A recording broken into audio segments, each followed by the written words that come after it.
Bye. Beep. Beep. Beep. Beep. Beep. Hello. Hello.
Hello.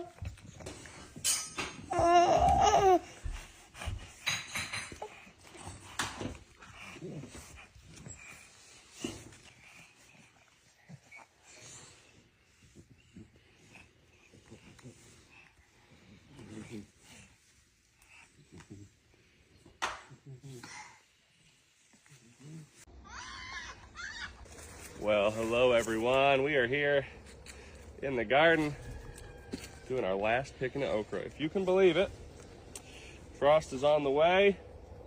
We've got some greens planted underneath these okra plants, and so we are wanting to give them the best chance to really go crazy before we get too cold of temperatures. You can see we've not been too on it with the okra. There's some there on there that just aren't got away from us a little bit, but we've still got some nice big ones on there that are tender.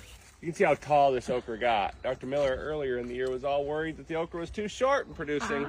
Now it is 10 foot I was tall. not worried about being short. It just was not fun picking it when it was short and producing.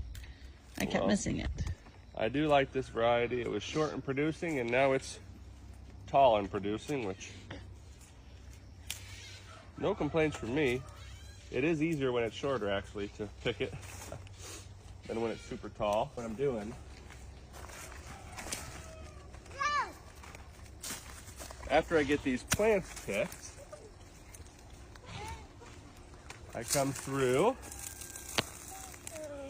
We'll just finish this row up here.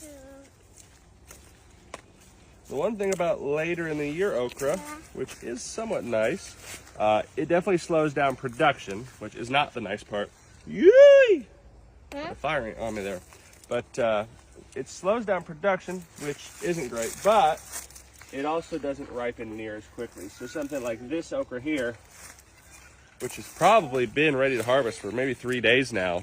Another fire ant on me. Maybe 3 days now. It is still very tender.